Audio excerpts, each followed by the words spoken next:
Ladies and gentlemen, evil is not always loud. It does not always announce itself with grand displays of destruction. More often than not, it moves in silence, hides behind a charming smile, and operates in the shadows of human nature. It is insidious, creeping into the lives of the unsuspecting, manipulating, deceiving, and corrupting. The greatest mistake you can make is believing that evil is something rare, something distant from your daily life. It isn't. It is woven into the very fabric of human history. And if you do not recognize its signs, you are leaving yourself vulnerable to its influence. Now, before we go any further, let's be clear. We are not talking about cartoonish villains twirling their mustaches or figures of pure malevolence. No, true evil is much more sophisticated. It presents itself as rational, justifiable, even necessary. It wears the mask of virtue while poisoning everything around it. And so, to defend yourself against its grip, you must know what to look for.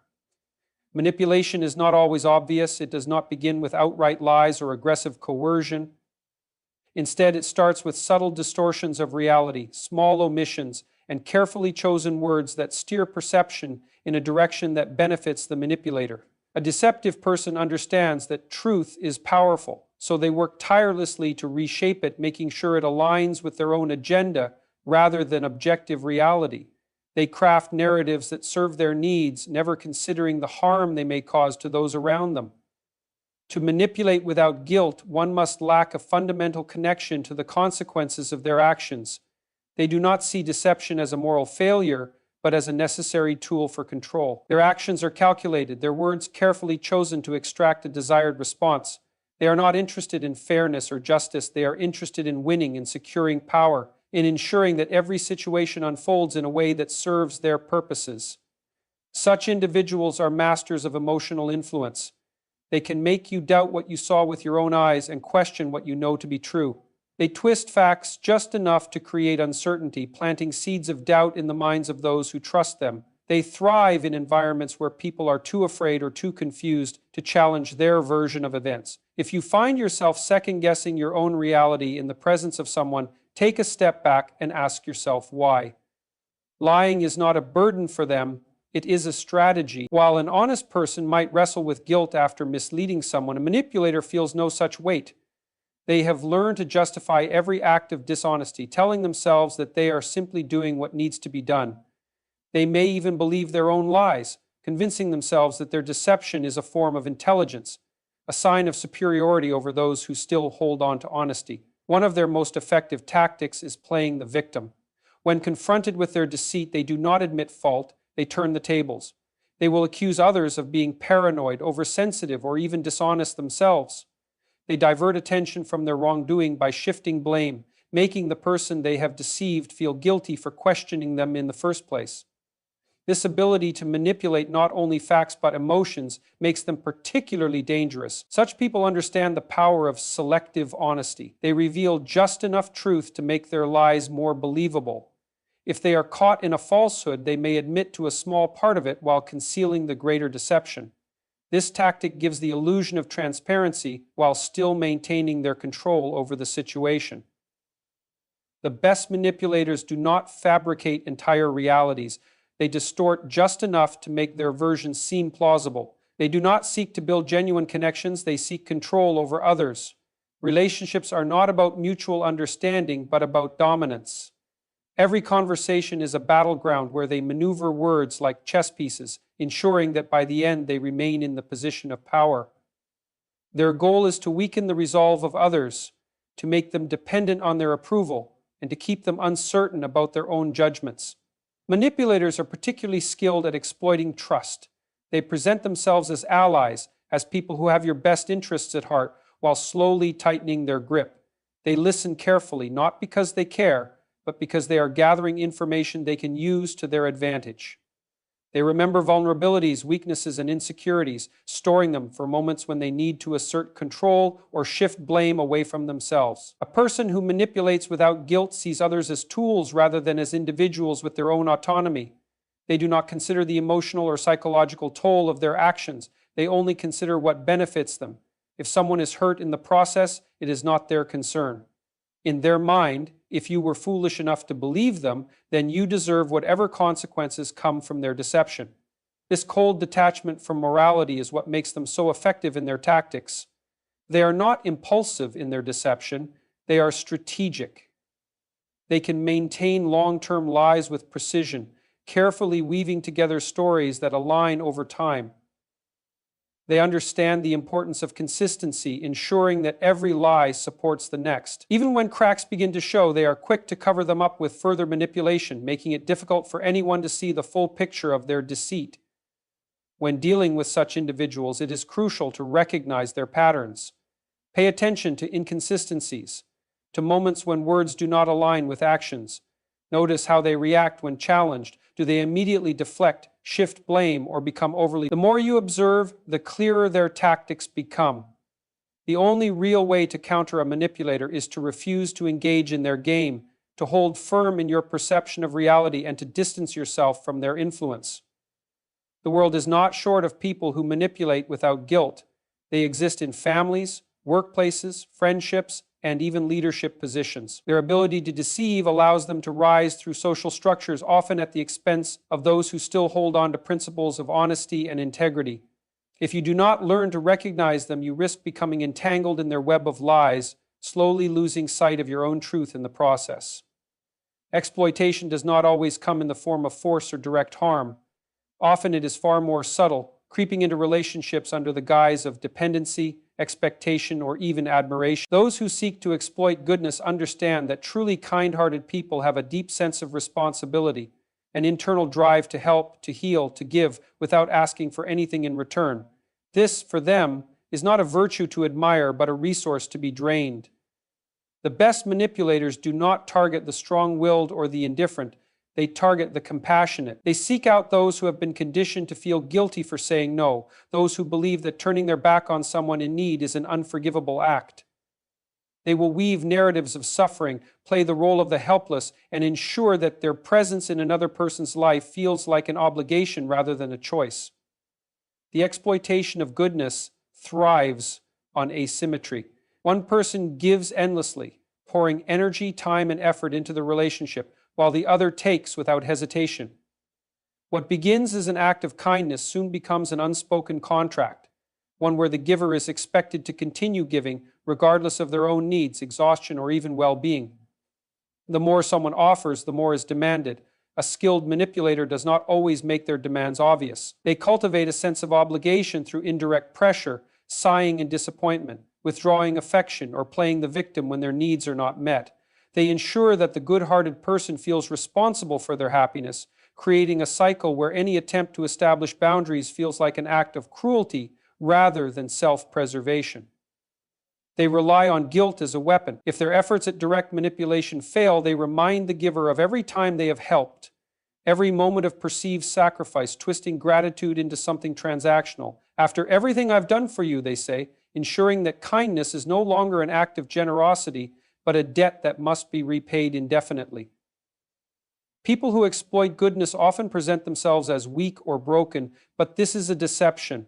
They are not truly helpless, they are strategic. They know that portraying themselves as incapable ensures that others will feel obligated to step in. They exaggerate their struggles, making them seem far worse than they are, ensuring that the kind-hearted individual believes their intervention is necessary. Once trapped in this dynamic, the giver begins to ignore their own needs. Their exhaustion is dismissed as selfishness. Their desire for reciprocity is reframed as unfair. They find themselves drained emotionally and sometimes even financially, unable to escape the role that has been forced upon them. The manipulator ensures that any attempt at distancing is met with accusations of abandonment, ingratitude, or cruelty. Over time, the good-hearted person starts to rationalize the exploitation. They tell themselves that they are helping, that the manipulator simply needs more time, that walking away would be too harsh. They silence the growing sense of resentment, pushing aside their own needs in order to maintain the illusion that their generosity is making a difference. They fail to realize that in the eyes of the manipulator, their suffering is irrelevant. There is a deep irony in this pattern. Those who exploit goodness do not admire it. They do not see kindness as something noble or worthy of respect. Instead, they see it as a weakness to be leveraged, a resource to be extracted until it is no longer useful. They do not love the giver for their compassion. They love what their compassion provides. The longer this cycle continues, the more difficult it becomes to break. The good-hearted person, worn down by years of obligation, begins to question their own worth. They wonder if they are only valuable when they are giving, if their identity is tied solely to what they can provide for others. The manipulator ensures that this belief takes root because it guarantees continued control. Understanding this form of exploitation is essential for self-preservation. Kindness is a virtue, but it must be paired with discernment. Giving is noble, but it must be voluntary, not coerced. The moment goodness is used as a tool for control, it is no longer generosity, it is servitude. The key is recognizing when kindness has become a weapon against the very person who embodies it.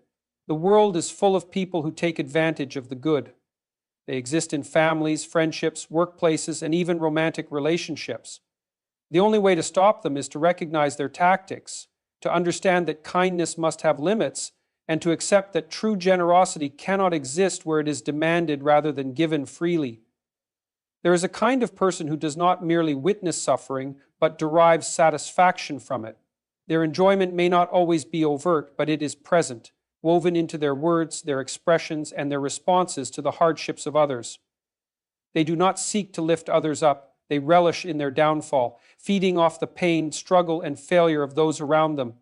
Their sense of self-worth is not built on achievement, but on comparison, on ensuring that others remain beneath them, struggling while they stand unaffected. This mindset does not emerge from strength, but from deep insecurity. A person who takes pleasure in the misfortune of others is, at their core, profoundly weak. They do not believe in their own ability to rise, so they focus instead on ensuring that others fall. They view life not as a journey of personal growth, but as a competition where the only way to win is to see others lose. Their laughter at suffering is not a sign of joy, but of relief, a momentary escape from their own inadequacies. They mask their cruelty behind humor, sarcasm, or indifference. When they see someone fail, they do not offer guidance or encouragement. They make snide remarks, dismiss struggles as deserved, or revel in the momentary feeling of superiority that another's pain brings them. Their words may be subtle, laced with false concern, but the intent is always the same: to remind themselves that for now they are in a better position. Their pleasure in suffering extends beyond strangers. It seeps into their personal relationships. If a friend encounters hardship, they pretend to sympathize while secretly savoring the struggle. If a colleague makes a mistake, they take the opportunity to highlight it, ensuring that others take notice. They do not desire equal success.